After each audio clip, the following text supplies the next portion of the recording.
साठविला हरिजी हृदय मंदिरी, त्यांची सरली एरझार, झाला सफल व्यापार. हरि आला हाता मग कैची भय चिंता, त्यांची सरली एरझार, झाला सफल व्यापार. तुका म्हणे हरी काही उरोने दिउरी, त्यांची सरली एरझार, झाला सफल व्यापार. समचरण सरोजम सांद्रनीलांबुदावम, जगननिहित पाणिं मंडनं मंडना. तरुण तुलसी माला कंदरं कैंजनेत्रं, सदय धवलहासं विठ्ठलं चिंतयामि. नमो विठ्ठला राजया पांडुरंगा, नमो रुक्मिणी माऊली ज्ञान गंगा. नमो पुंडलिका नमो चंद्रभागा, नमस्कार माझा रुक्मिणी पांडुरंगा. पांडुरंगा करू प्रथम, पांडुरंगा करू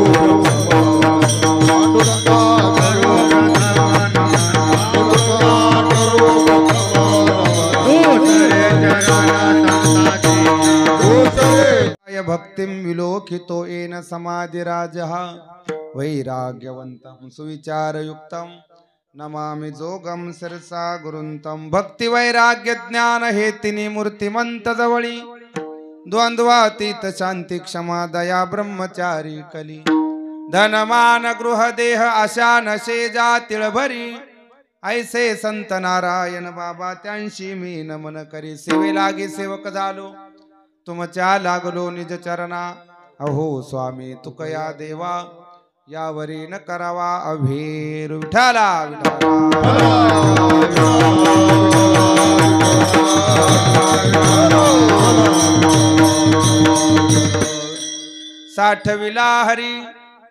साठविला हरिजी हृदय मंदिरी, त्यांची सरली एरझार, झाला सफल व्यापार.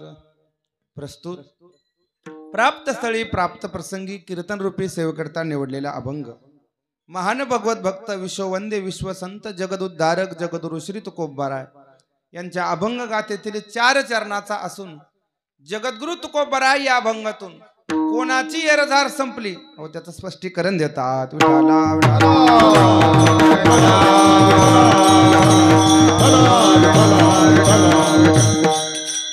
तुकोबाराय म्हणतात, ज्यांना हरीला हृदयामध्ये साठवलं, ज्यांनी हरीला हृदयामध्ये साठवलं, त्यांची एरझार संपली. साठविला हरी जिही हृदय मंदिरी, काय झालं?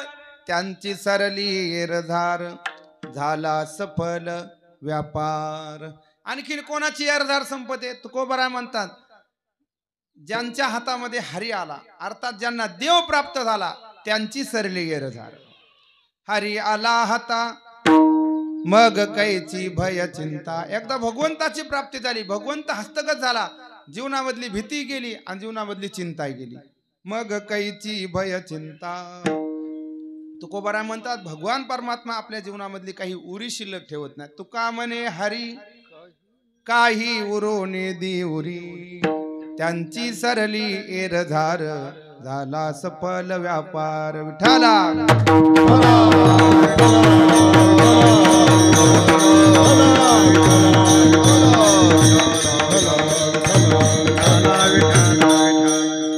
अभंगावरती बोलण्यापूर्वी परिहार द्यायचा म्हणजे तो असा. वैकुंठवासी कैलासवासी सुभाबाई विठ्ठलराव दराडे यांच्या प्रथम वर्ष श्राद्धाच्या निमित्ताने ही हरिनामात्मक कीर्तन सेवा आहे.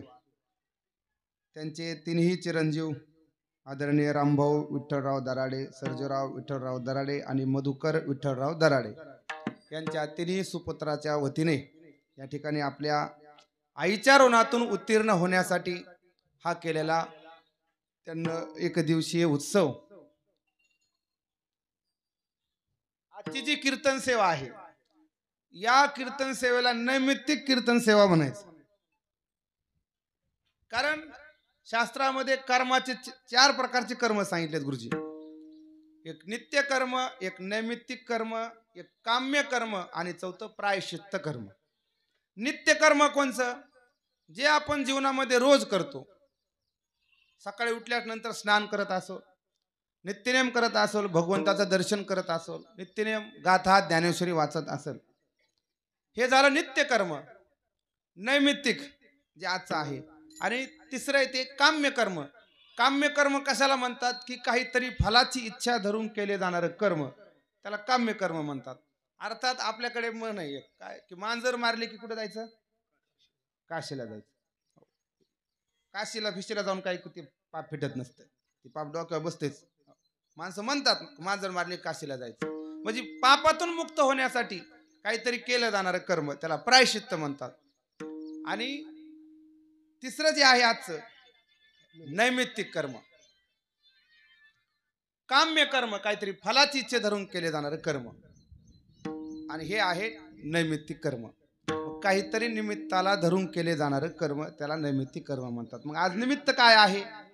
तसं आज निमित्त भरपूर निमित्त आहेत. आजचा दिवस जर पाहायचा झालं तर आज आषाढ वद्य त्रयोदशी, आज नामदेव महाराजांची पुण्यतिथी आहे. तशी काही जणांनी काल केली, पण द्वादशी आणि त्रयोदशी जवळजवळ आल्यामुळे एक तिथीचा क्षय झाल्यामुळे आज ही सावता महाराजांची पुण्यतिथी आजच आहे आणि नामदेव महाराजांची पुण्यतिथी आजच आहे. आपल्याला हे बी निमित्त धरता येते. आणि आज मुख्य आपलं प्रयोजन आहे ते म्हणजे वैकुंठवासी सुभाबाई विठ्ठलराव दराडे यांचं प्रथम वर्ष श्राद्ध.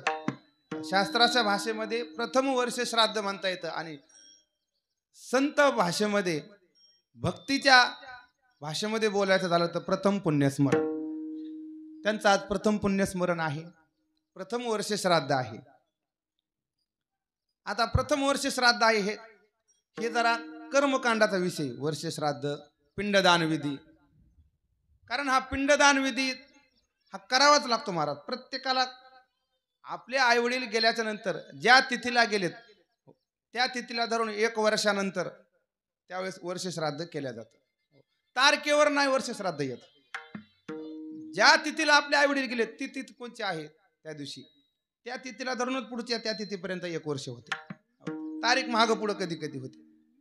म्हणून आज त्यांना जाऊन 1 वर्ष पूर्ण झालेले आहे आणि त्या निमित्ताने वर्ष श्राद्ध आहे. कारण वर्ष श्राद्ध एक करावंच लागतं. कारण आईवडिलांच्या ऋणातून उत्तीर्ण होण्यासाठी शास्त्राने मुलाच्या ठिकाणी आईवडिलांबद्दल 3 कर्तव्य सांगितले. आईवडील जिवंत असताना त्या मुलांनी आईवडिलांची आज्ञा पाळणं, अर्थात त्यांच्या मनासारखं वागणं, त्यांची सेवा करणं, हे पहिलं कर्तव्य मुलाचं आईवडिलांच्या संबंधाने.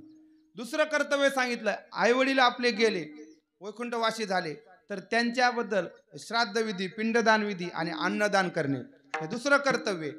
आणि तिसरं कर्तव्य शास्त्र सांगतं काय, जर यदा कदाचित तुम्ही जर गयेला गेलात, जाच म्हणून नाही सांगितलं, गेलात तर तिथं आईवडिलांच्या नावाने पिंडदान करा. हे 3 कर्तव्य मुलाच्या संबंधाने सांगितले शास्त्राने. ऐका, याला श्लोक आहे शास्त्रामधला. जीवतो कर्ण वाक्यात क्षया हे भूरी भोजनात गयया पिंडदानश्च त्रिभीर पुत्रस्य पुत्रताः. शास्त्रकार सांगतात जीवतो कर्ण वाक्यात, आई वडील जिवंत असताना कर्ण वाक्यात म्हणजे त्यांचे वाक्य, त्यांना सांगितलेली आज्ञा आपल्या कानानं ऐकायची आणि पाळायची. जीवतो कर्ण वाक्यात, त्यांच्या म्हणण्यानुसार आपण वागायचे, हे पहिलं कर्तव्य. क्षया हे भूरी भोजनात, गेल्याच्या नंतर अन्नदान करायचं. आणि गयया पिंडदानश्च त्रिभीर पुत्रस्य पुत्रतः, गयेला जाऊन पिंडदान करायचं. आपणच करतो त्यात नाही महाराज, पांडवांनीही केलंय. प्रभू रामचंद्रांनीही केलेले. श्राद्ध विधी पुराणामध्ये सुद्धा आलेला आहे, शास्त्राने पण सांगितलेलं आहे. एखादा म्हणेल महाराज नाहीच केलं तर काय, नाही जर श्राद्ध विधी केला तर ऐका, कारण एखाद्या वेळेस महाराज देव कोपला तरी चालेल दादा, संत कोपले तरी चालतील, पण पितरांचा दोष महाराज, पितर जर कोपले तर ते पितर शांत होत नाही. म्हणून त्यांच्यासाठी श्राद्ध विधी केलाच पाहिजे, पिंडदान विधी केलाच पाहिजे. एवढंच नाही, कारण जीव ज्यावेळेस जातो 1 वर्षानंतर त्याला दुसरं शरीर मिळते. कारण आपल्या इकडं पितृपंधरवाडा आला, समजा आज जर एखादी व्यक्ती आज गेली तर पुढे पितृपंधरवाडा आलेलाच आहे. मग माणसं काय म्हणतात, त्याच्यामध्ये मिळून घ्या, काय मिळवणी भरणी श्राद्ध म्हणतात ना, सर्व पित्री अमावस्या काय काय भागात मिळून घेतात. पण शास्त्र सांगतंय जो गेलेला आहे त्याला पितरत्व प्राप्त झालेलं नसतं, तो प्रेत योनीला असतो. 1 वर्षानंतर त्याला पितरत्व प्राप्त होते. 1 वर्षाच्या अगोदर तो जीवात्मा जोपर्यंत त्यांच्या नावाने पिंडदान विधी श्राद्ध विधी होत नाही तोपर्यंत त्याची त्या योनीतून सुटका होत नाही. तो निर्जन अरण्यात भटकत राहतो. गरुड पुराणामध्ये सांगितले बघा, भवंती प्रेत रूपास्ते पिंडदान विवर्जिताः अकल्पम निर्जन अरण्ये भ्रमंती बहु दुःखिताः. शास्त्रकार सांगतात तो जीवात्मा भटकत राहतो. म्हणजे जर त्याची सुटका जर नाही झाली त्या योनीतून, त्या प्रेतत्वातून, तर तो घरातील संबंधितांना त्रास दिल्याशिवाय राहत नाही. आहा कटाक्याचे करीती पितारा वंशी दुराचारी पुत्र झाला वंशी दुराचारी.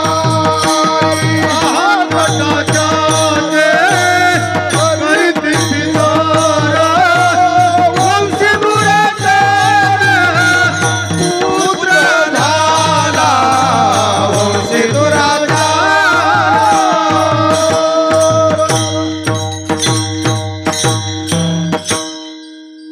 जगद्गुरु तुकोबरा का म्हणतात, जर त्या कुळातील लोकांनी जर श्राद्ध विधी नाही केला, पिंडदान विधी नाही केला, तर पितर काय म्हणतात, अह कटा त्याची करीती पितर वंशी दुराचारी पुत्र झाला. म्हणून हा श्राद्ध विधी करावा लागतो. तया लागी ज्ञानी म्हणती निमित्तिक पितृश्राद्धाधिक जाणवे ते पितृश्राद्धाधिक जाणवे ते. तया लागी ज्ञानी म्हणती निमित्तिक पितृश्राद्धाधिक जाणवे ते पितृश्राद्धाधिक जाणवे ते.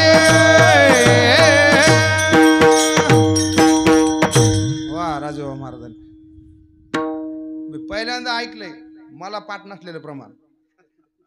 काय प्रमाण आहे राजोबा महाराज? तया लागी ज्ञानी तया लागी ज्ञानी मनती निमित्तिक मनती निमित्तिक पितृश्राद्धाधिक जाणावे. वा, पितृश्राद्धाधिक जाणावे. म्हणजे ज्ञानी महात्म्या सुद्धा म्हणतात पितृश्राद्ध हे केलं पाहिजे, त्यांना सुद्धा हे मान्य आहे. मग करावंच लागतं. पुराणामध्ये सुद्धा केलेलं आहे. त्यानिमित्ताने त्यांच्या 3 सुपुत्रांनी आपल्या आईवडिलांच्या ऋणातून उत्तीर्ण होण्यासाठी श्राद्ध विधी केलेला आहे. त्यांना जाऊन आता 1 वर्ष पूर्ण झालेलं आहे. मग ते गेले, मग आपण जाणार नाहीत का? आईसाहेब गेल्या, आपल्याला बी जायचंच आहे. फक्त माहिती नाही जायचंय, पण कधी जायचंय माहिती नाही. कारण मरण माणसाला माहित नाही. जर मरण जर कळालं असतं आपल्याला कधी येणार आहे, माणसानं महाराज काय केलं असं काय माहिती. काय काय नावानं आठला आपल्या तर लगेच पोराच्या नावाने पट करून टाकलं असतं. कोणाची 1 एकर 1.5 एकर घ्यायची असते तर पटकन लगेच घेऊन टाकली असते. माहित नाही महाराज, काही गोष्टी ह्या भगवंताच्या हातात आहेत.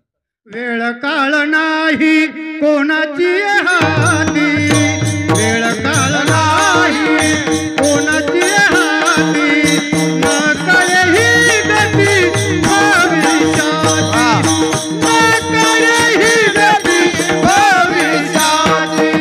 वेळ काळ नाही कवनाच्या हाती, वेळ काळ नासे कवनाच्या हाती, न कळे ही गती भविष्याची.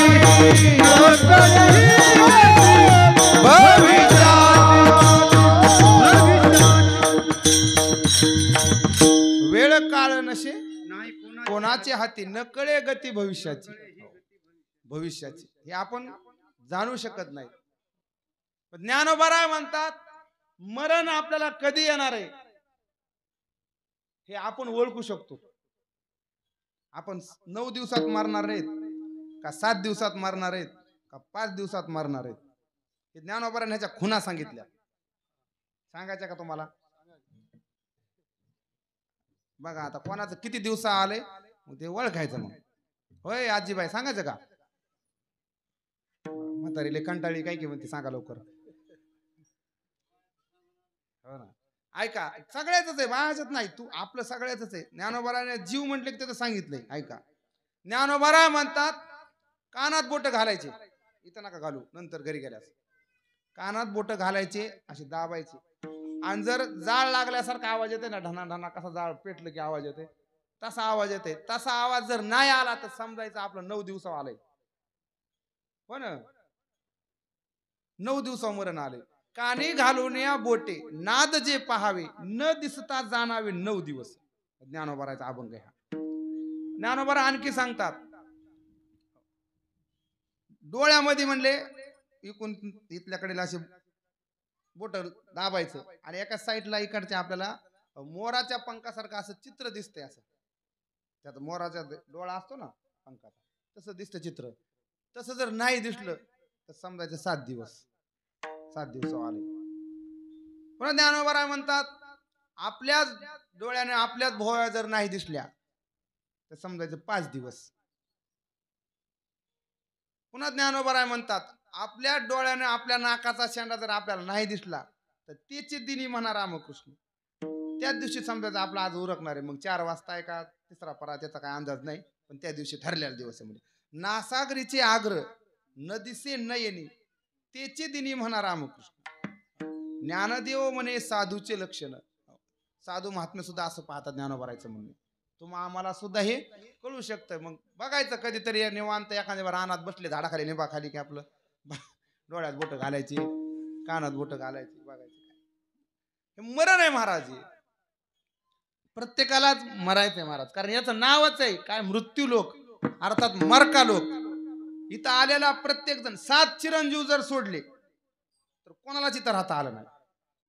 अश्वत्थामा बलिर्व्यासो हनुमानश्च बिभीषणः कृपः परशुरामश्च सप्तेति चिरंजीविनः. हे 7 चिरंजीव आहेत, यांना मरण नाही. अश्वत्थामा बलिर्व्यासो, बळी व्यास, अश्वत्थामा बलिर्व्यासो हनुमानश्च बिभीषणः, मारुतराय बिभीषण, कृपाचार्य कृपः परशुरामश्च, परशुराम, सप्तैती चिरंजीव. हे जर सोडले 7 जण तर महाराज इथं देव जरी आला अवताराला तर देवाला आले अवतार येरते मामा देवाचे येरते मामा देवाचे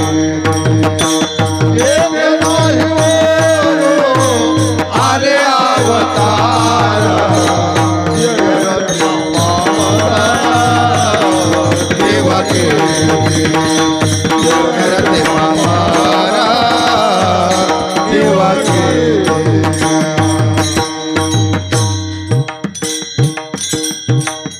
तुकोबराय म्हणतात अवताराधिक रामकृष्णादी अवतारी जरी असले तरी त्यांना इथं शरीर घेऊन राहता आलं नाही, त्यांना सुद्धा जावं लागतं. एवढंच नाही महाराज, गेले बहुत बाळाचे, गेले बहुत काळाचे, गेले बहुत कुळाचे कुळवंत राजे. गेले बहुत बाळाचे, बलाढ्य असणारा हिरण्यकश्यप त्याला सुद्धा जावं लागतं. गेले बहुत काळाचे, कितीतरी हजारो वर्ष आयुष्य होतं काय काय जणांना महाराज, त्यांना इथं राहता आलं नाही. गेले विद्येचे सागर, गेले बळाचे डोंगर. अनेक जण अवतारी जरी असले तरी प्रत्येकाला जावं लागतं. कारण इथला नियमच आहे महाराज. इथं आलं,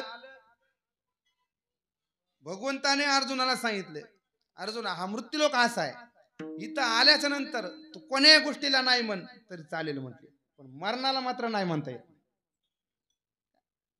भगवंत म्हणतात अर्जुना तू कोणती गोष्ट एखाद्या नाही म्हण, माझ्या जीवनामध्ये ही गोष्ट मला घडणार नाही, करणार नाही, पण एक गोष्ट निश्चित आहे, तुला मरणाला नाही म्हणता येणार नाही. देहाच्या गावा आलिया जन्म मृत्यूच्या सोळिया ना मनोची धनंजया जिया परी. ज्ञानोबा म्हणतात देहाच्या गावा आलिया, या देहरूपी गावाला आलात ना मग इथून एक दिवस मरण रूपी गावाला जायचे. त्याला ना मनो धनंजया, त्याला नाही म्हणता येत नाही. म्हणून मरण हे ठरलेले निश्चित आहे महाराज, प्रत्येकाला जायचंय. इथं आल्याच्या नंतर कोणीही राहणार नाही आणि कोणाबरोबर कोणी येत नाही. एकलेची यावे एकलेची जावे. माणसं महाराज अनेक जणांचे लोकांनी 10वी केलेत, अनेक जणांचे वर्ष श्राद्ध केलेत. माणसाला असं वाटत नाही की आपल्याला एक दिवस जायचं. तुकोबराय म्हणतात सावध व्हा. तुम्ही एखाद्याला पोहोचायला चाललात, माणसं स्मशानभूमीपर्यंत गप्पा हाणीत जातात का नाही? काय खरं होतं, कालच बोलला आपल्याला आणि आज तर असं झालं. गप्पा हाणीत हाणीत जात आणि येताना तंबाखू खतखात येतात. वाटतंय जायचंय पण आठव राहत नाही, लक्षातून लगेच जात. तुकोबराय म्हणतात सावध व्हा. एक पहा तसा एकाची दहने. बघा एक चाललाय म्हटले सावध त्या गुन्हे कार्य न व्हा. सावध झालं पाहिजे. साधू संतांनी आपल्याला सावध केलं. रावणासारख्याला जावं लागलं. आता रावणाचं ऐश्वर्य नेहमी आपण सांगतो. तुकोबराने रावणाची संपत्ती सांगितली आणि नाथ महाराजांनी रावणाची सत्ता सांगितली.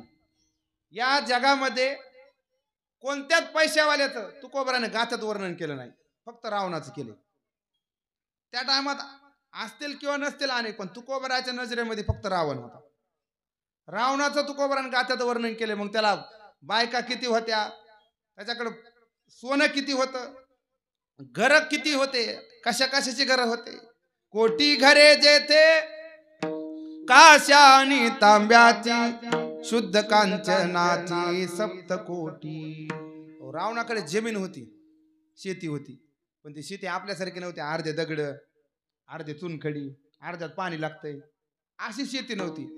तुकोबराय म्हणतात पाषाण परीस भूमी जामुनंद वंशाचा संबंध धात यासी. तुकोबराय म्हणतात पाषाण परीस भूमी जामुनंद. जामुनंद नावाचे रत्न होते त्या जमिनीमध्ये. रावणाचा संबंध सांगितलाय. आपला मामा जरी ग्रामपंचायतचा पडलेला सदस्य असला तरी माणूस कोणाला बोलू देत नाही. रावणाचा संबंध सांगितला वंशाचा संबंध धातयाशी. धातया म्हणजे ब्रह्मदेव, ब्रह्मदेवाचा नातू होता रावण. या रावणाची एवढी सत्ता होती. संपत्ती तर कोटी घरे जेते काशा आणि तांब्याची.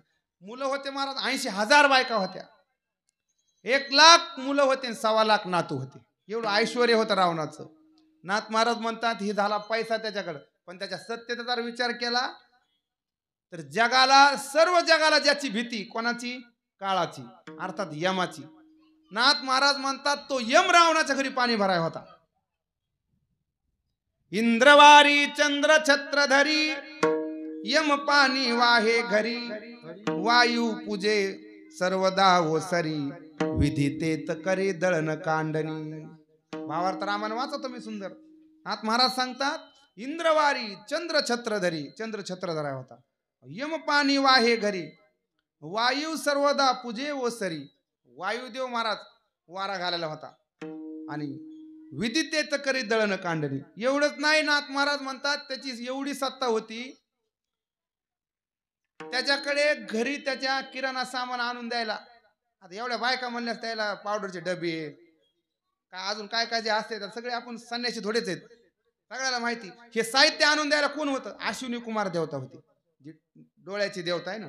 अश्विनी कुमार दोन्ही परिमळ द्यावे स्त्रियेशी लागून विलंब होता अर्धक्षणी दाशी जाऊन धुमसती.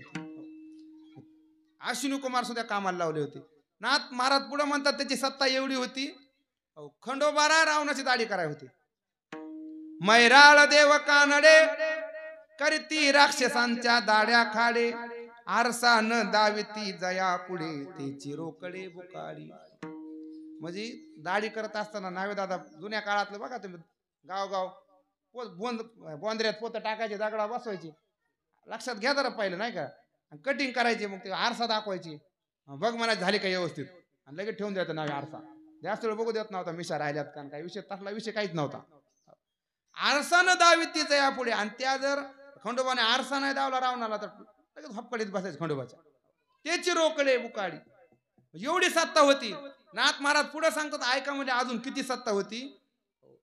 अरे विघ्न न राहू शके जया पुढे तो गणेश होऊनी बापुढे गाढवांचे कळप गाडे चहूकडे वळत असे.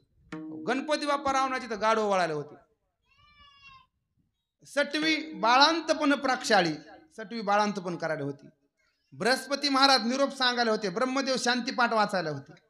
एवढी सत्ता होती रावणाची आणि पैसाही होता. पण त्या सुद्धा रावणाला एक दिवस रावणाच्या हिशोबाने आपला जर कुठंच मेळ बसत नाही.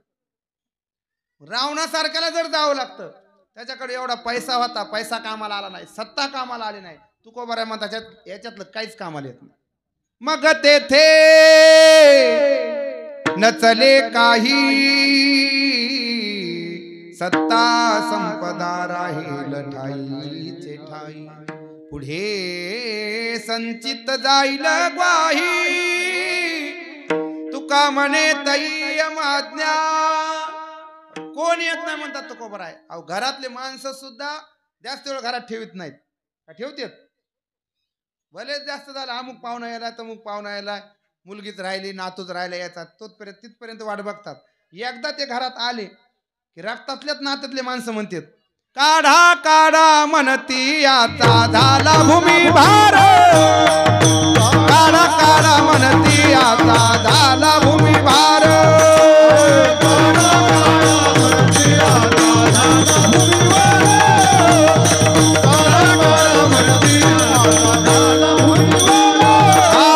स्वजाना गणगोताईचा करीती विचार काढा काढा म्हणती आता झाला भूमी भार. काढा काढा म्हणती आता झाला भूमी भार. स्वजाना ऐसा करीती विचार आता झाला भूमी भार.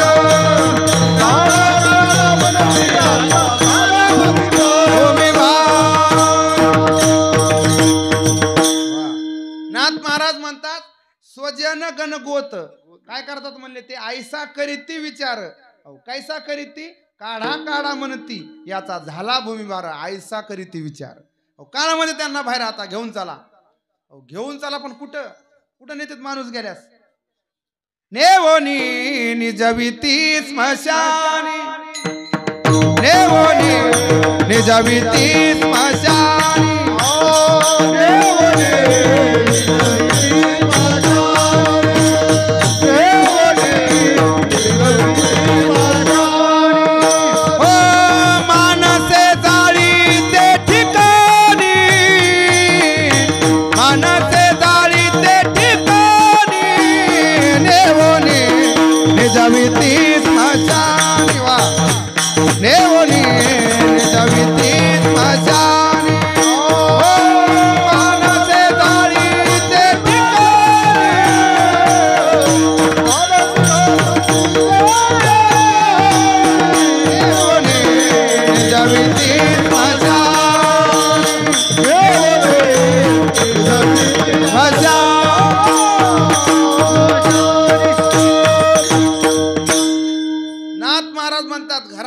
काढतात. तुकोबाराय म्हणतात घराच्या बाहेर काढून कुठं नेतात.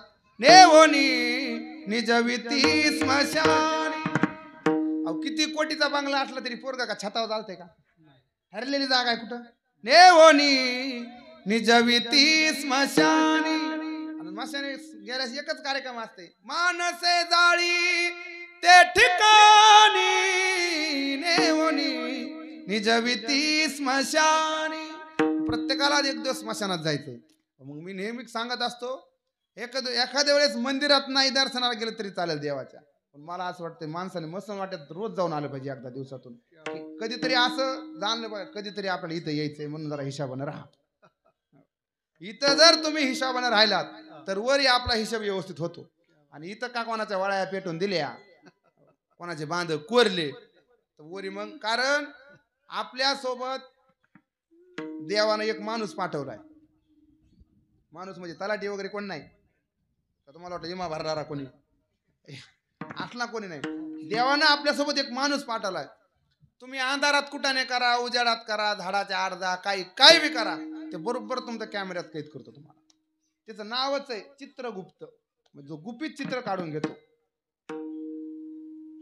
चित्र काढून त्याचं नाव म्हणतात चित्रगुप्त.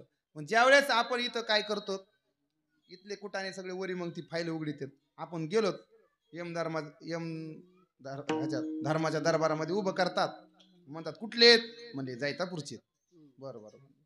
त्यांचा घर नंबर, गल्ली नंबर सगळं त्याच्याकडे असतं ना, तो खाली आपल्या सोबतच असतो. त्याला म्हणतात मग कुठले, जैतापूरचे. म्हणले काढा यांचा 7-12.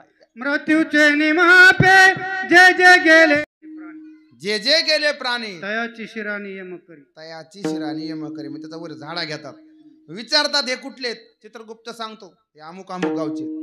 बरं त्याच्याकडे नुसतं जैतापूरवाल्याचं तर रेकॉर्ड आहे असं नाही, देवठाणवाल्याचं आहे, खाडेवाडीवाल्याचं आहे, हे आंबल्यावाल्याचं आहे, वांगीवाल्याचं आहे, जावळ्यावाल्याचे, चाटगाववाल्याचं आहे, सगळ्याच आहे.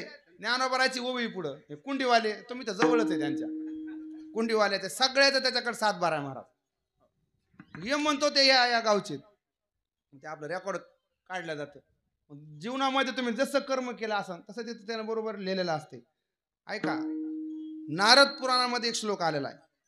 यम चित्रगुप्ताला विचारतो, सांग चित्रगुप्ता यांचा 7-12 सांग. तेव्हा चित्रगुप्त सांगतो आणि यम म्हणतात जसं आहे तसंच सांग, मध्ये काय भ्रष्टाचार करू नको, असं खाल्ली फाईल वरली फाईल खाली असं तिथं चालत नाही.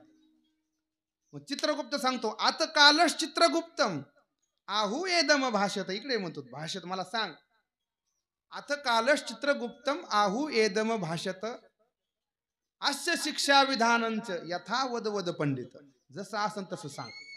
चित्रगुप्त सांगतो मग त्याच्याकडे जसं केलं. आता पहिल्याच पानावर निघत यानं गावचा सप्ताह हाणून पाडा, यानं गावात कोणाची सोयरीक होऊ दिली नाही. मग तुम्ही जसं काय केलं असेल तसं त्याच्याकडे रेकॉर्ड असते. मग त्याप्रमाणे त्याला शिक्षा मिळते. वाईट जर कर्म केलं असेल ना महाराज, यम सुद्धा तशीच शिक्षा देतो महाराज. मारिती तोडिती झोडिती निष्ठुरा, मारिती तोडिती झोडिती निष्ठुरा, यमाचे किंकर बहुसाला,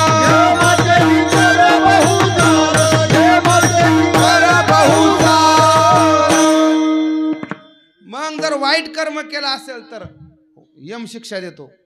कारण त्याच्याकडे सगळं बरं हे झालं. आता चांगलं कर्म केलं असेल तर त्याला चांगली गती मिळते. हे झालं आपण खाली केलेले काय जे केलं असेल त्याचा हिशोब होतो. पण नुसतं शरीराने केलेले कर्म वाईट चांगले हे तर झालं. पण ज्ञानोबा म्हणतात तुमच्या मनामध्ये जर एखाद्याचं वाईट आलं ते सुद्धा चित्रगुप्त लिहून ठेवतो. कारण माणसाला काय वाटतं, जाऊ द्या शरीराने केलेले कर्म कोणाला माहित होईल बघन कोणी, पण मनाने केलेलं पण तिथं सुद्धा सुटका नाही महाराज. शेजारी जर बोर घ्यायला, रानामध्ये पाणी कम पडलं उसाला, शेजारी बोर घ्यायला आणि त्याचा शेजारी शेतात बसला लिंबाखाली, जो बोर घ्यायला त्याला ह्यानं म्हणायला पाहिजे ठीक आहे पाणी लागल, लागावं पाणी चांगलं होईल असं मनात आणायला पाहिजे. बरं तोंडाने नको, शब्द दरिद्री असतात काय माणसं, चांगलं सुद्धा बोलत नाही तोंडाने, मनात तरी एवढंच म्हण की बाबा फलाण्याला लागू दे पाणी. पण मनामध्ये सुद्धा म्हणतो हा बसल्या बसल्यात नुसता धुरळाच निघावा, नुसता खेकानाच निघावा, 400 फूट गेला नुसता भुगाच, असं जरी तुम्ही मनात आणलं ना हे सुद्धा लिहिल्या जातं. ऐका ज्ञानोबाऱ्याची ओवी. जगाची शुभाशुभे लिहिती, प्राणियाच्या माणसाचा झाडा घेती, केली अनुरूप होती भोग नियम जे. हे माझ्या पदरच आहे का? ज्ञानोबा म्हणतात जगाची सांगितलंय, एकट्या जैतापूरची देवठाणची असं नाही सांगितलं, एकट्या माजलगाव तालुक्याची बीड जिल्ह्यात. जगाची शुभाशुभे लिहिती, प्राणियाच्या माणसाचा झाडा घेती, आणि केलियानुरूप होती भोग नियम जे. एवढं म्हणून आपण वागत असताना साधू संतांनी त्याच्यामुळे सांगितलं इथं वागत असताना हिशोबाने वागायचं, कारण सगळा हिशोब वरी होतोय महाराज. विठाला विठाला.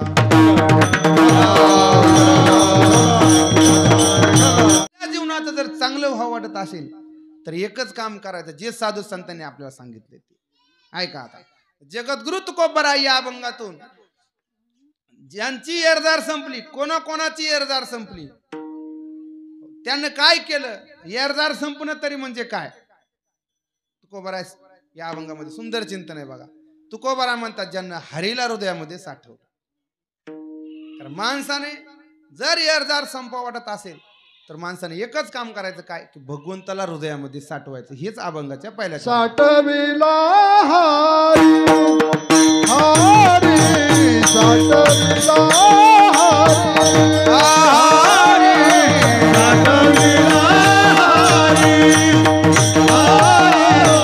साठविला हारी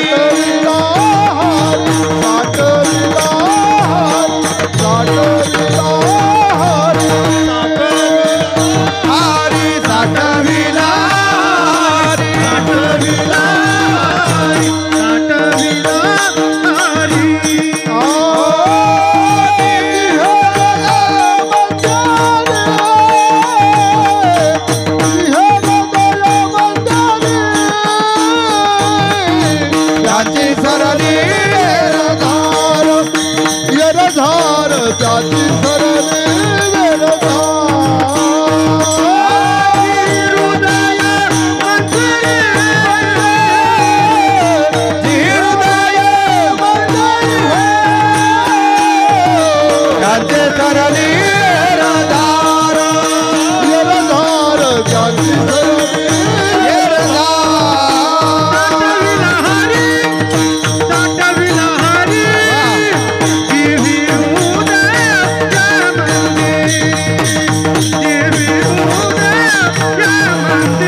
असेल तर हरेला हृदयामध्ये साठवा. पण येरझार म्हणजे नेमकं तरी काय? येरझार म्हणजे जाणं येणं. तुम्ही म्हणता जाणं येणं म्हणजे नेमकं काय? कुठं जाणं कुठं येणं?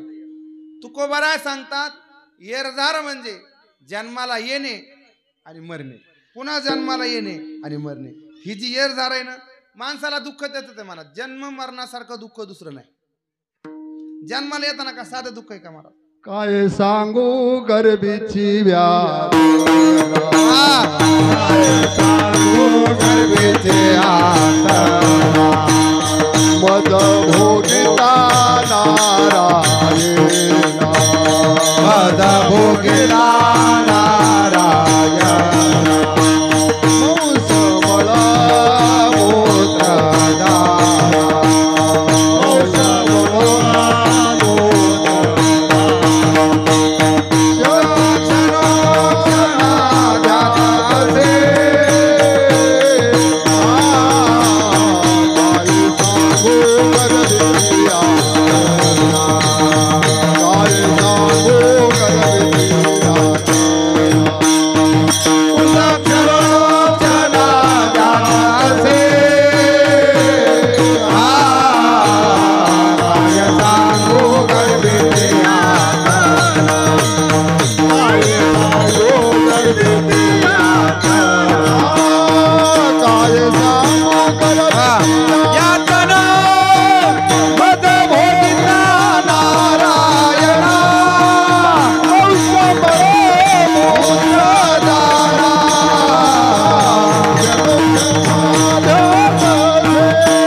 दुःख आहे महाराज.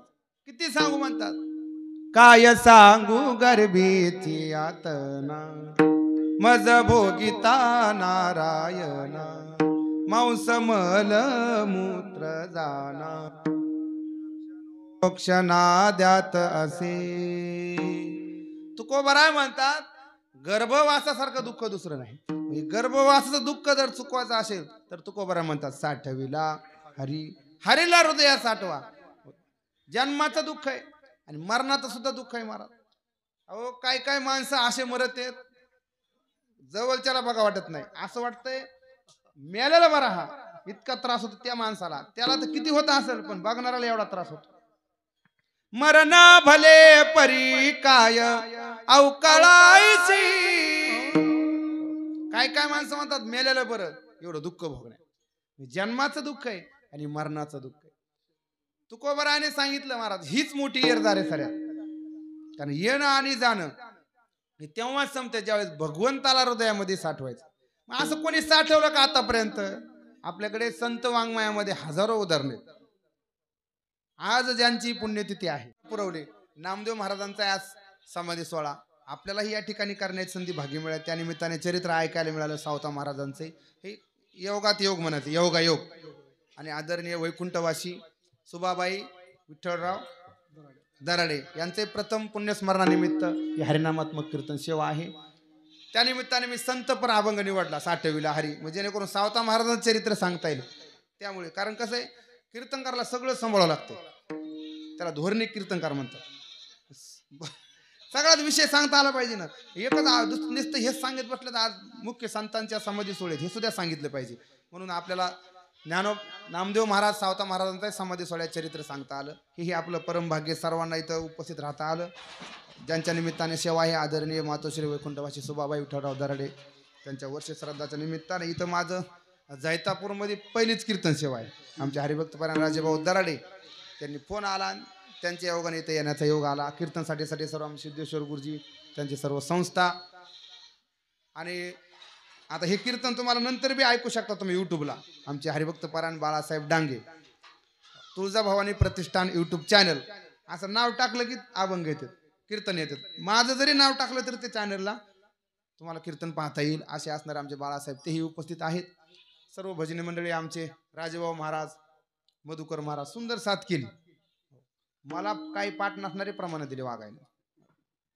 कारण ते बी महाराज काय साधे राहिले नाहीत. आता जोडीत फिरत येऊ ग मोटरसायकलवर ते तिकून तपुरून निघाले की मधुकर महाराज कुंडी हजरत लगे निघाले कार्यक्रमाला. मैत्री दोघाची आणि आनंद आहे महाराज. पारमार्थिक आनंद घेतात. दोघेही शेतकरी शेती करून करतात हे विशेष आहे. त्यांनाही धन्यवाद.